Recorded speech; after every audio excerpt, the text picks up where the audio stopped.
Hello students, how are you doing? So today we are going to start our next topic, which is analytical paragraph writing. It is quite new topic. ये जो है नया topic है, last year से ही introduce हुआ है and it is as similar as article writing. Article writing ही type का आपका ये पैराग्राफ राइटिंग भी होता है। तो इसके मार्क्स भी जो हैं सेम होते हैं। It will also be of 5 marks. So हम समझते हैं कि एनालिटिकल पैराग्राफ होता क्या है। So an analytical paragraph writing is used to derive information from a collected set of data. This data can be in the form of bar graph, table, line graph, or a pie chart. The data can also be given in the form of clues or data outlines.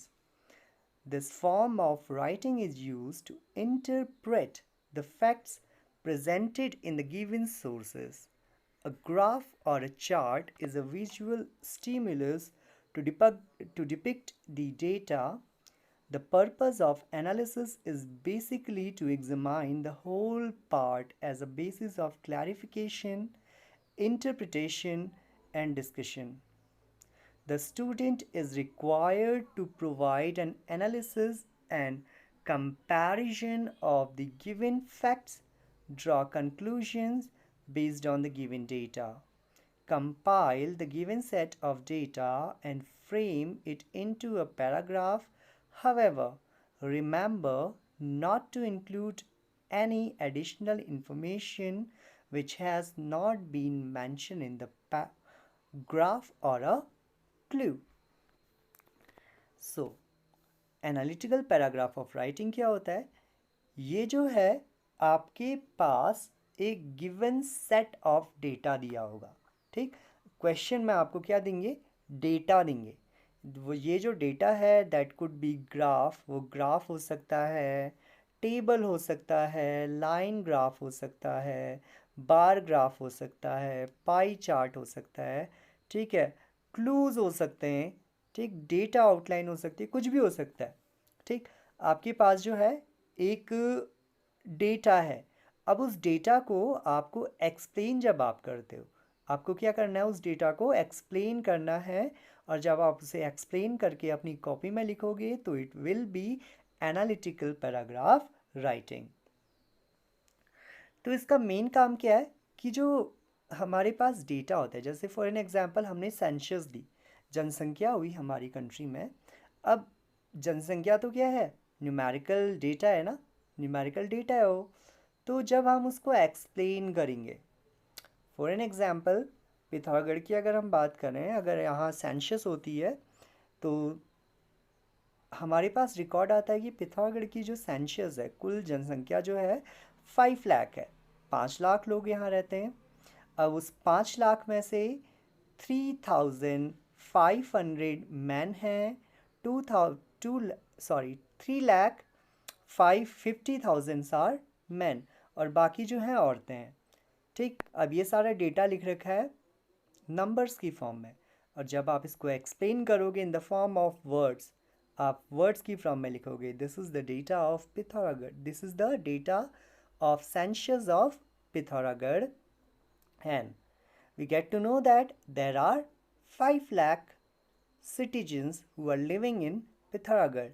Out of 5 lakhs, there are 3,50,000 men and 2,50,000 women. तो ये data जो explain आपने किया word की form में, तो इसको आप क्या कहोगे? Analytical paragraph.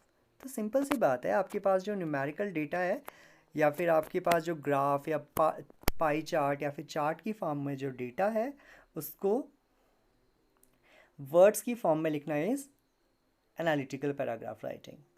ठीक, आपको केवल चार्ट को या आपके डेटा को एक्सप्लेन करना है, and you are not suppose to write any additional information here. इसका एक रूल होता है कि आपको कोई भी एडिशनल इंफॉर्मेशन को इंक्लूड नहीं करना होता है। आपने सिंपल से जो लिखा है, जो आपको डेटा दिया है, बस उसी को एक्सप्लेन करना है। You are not suppose to write anything extra beside that. आपको उसके अलावा कुछ भी एक्स्ट्रा नहीं लिखना है, not a single word. Okay, तो इसका भी जो है कुछ एक पैटर्न होता है। इसका पैटर्न क्या है? सेम है, it should have a beginning. Beginning में आप हमेशा इंट्रोडक्शन लिखते हो। आर्टिकल में भी आपने इंट्रोडक्शन लिखा है, और यहाँ भी आप क्या लिखते हो? इंट्रोडक्शन लिखते हो। And introduction should not vary from the 3 lines. 3 line से बड़ा आपका इंट्रोडक्शन नहीं होना चाहिए। 2 to 3 लाइन्स आर सफिशियंट। ठीक, शॉर्ट एंड प्रिसाइज आप क्या लिखोगे? इंट्रोडक्शन लिखोगे। अब आता है बॉडी पार्ट। बॉडी पार्ट में भी आपको क्या करना है? There should be at least 2 paragraphs. आपको यहाँ 2 पैराग्राफ बनाने हैं। ठीक है, अब आप क्या करोगे इसमें? आप जो आपका फैक्ट दिया है, ठीक, ग्राफ और चार्ट में फैक्ट दे रखा है, उसको आप एक्सप्लेन करोगे पहले पैराग्राफ में। अगर आपके पास कंपैरेटिव डेटा दे रखा है, ठीक, अगर आपको कंपैरेटिव डेटा दे रखा है, तो जैसे सेंसस का ही है कि अगर हम कंपैरिजन करें 1991, 2001, 2011 एंड 2021 के सेंसस से कंपैरिजन कर रहे हैं, तो हम देखते हैं कि 1991 में जो पॉपुलेशन थी उसकी ग्रोथ बहुत ज़्यादा थी, और एंड 2021 में वो ग्रोथ कम होने लगी है। तो हम कंपैरिजन भी करेंगे अगली पैराग्राफ में। नेक्स्ट पैराग्राफ में आप क्या करोगे? कंपैरिजन करोगे अपने डेटा का। और कभी भी टॉपिक से हटके आप कुछ नहीं लिखोगे। Your language should be simple as language you can use. जितनी ज़्यादा सिंपल लैंग्वेज आप यूज़ कर सकते हो, दैट इज़ बेटर, वो ज़्यादा अच्छा है। ठीक, और कोई भी एक्स्ट्रा इन्फॉर्मेशन नहीं लिखोगे। ठीक, और लास्ट में कंक्लूजन भी वही लगभग 2 या 3 लाइन का इनफ है। ठीक, और लास्ट पे आप इसे सम अप करोगे अपनी इन्फॉर्मेशन को। ठीक, और मार्क्स डिस्ट्रीब्यूशन भी सेम है। टाइटल भी आप लिखोगे। टाइटल वैसे ऑलरेडी दिया होता है, जो आपका डेटा होता है वही टाइटल आपको नोट डाउन करना होता है। ठीक, देन अब बात करते हैं हम कुछ पॉइंट्स की जो आपको याद करना है। First thing, you have to understand the graph and chart. सबसे पहले आप ग्राफ और चार्ट को समझोगे कि उसमें क्या इंफॉर्मेशन दी है। ठीक है, एंड उसी के अकॉर्डिंग आप अपने पॉइंट्स बनाओगे। पैराग्राफ के जितने भी पॉइंट्स हैं, you are not suppose to write a lot in paragraph writing. बहुत कम लिखना है, लगभग 10-12 लाइन का पैराग्राफ राइटिंग इज़ सफिशियंट। ठीक, तो आपको पॉइंट बना लेने, छोटे छोटे से पॉइंट बना लो, उसके बाद उसे सेंटेंस की फॉर्म में चेंज करो। Introduction should be there, body paragraph and conclusion should be there.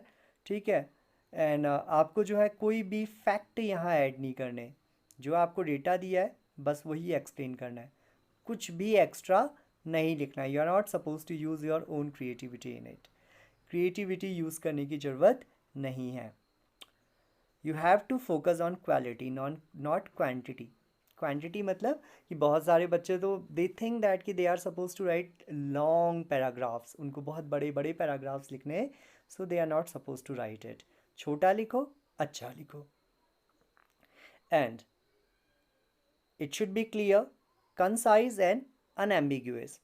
ठीक, आपकी जो भाषा है वो खुद ही में उसमें एम्बिग्विटी नहीं आनी चाहिए, उसमें खुद ही में विरोधाभास नहीं आना चाहिए। सिंपल भाषा हो, क्लियर हो आपकी कॉन्सेप्ट। ठीक, थॉट्स आपके क्लियर होने चाहिए, और आपका जो पैराग्राफ है वो बहुत सिंपल सा होना चाहिए। So these are the points you need to remember in paragraph writing. So I hope आपको समझ में आया होगा कि पैराग्राफ आप कैसे लिखेंगे। Thanks for watching this video.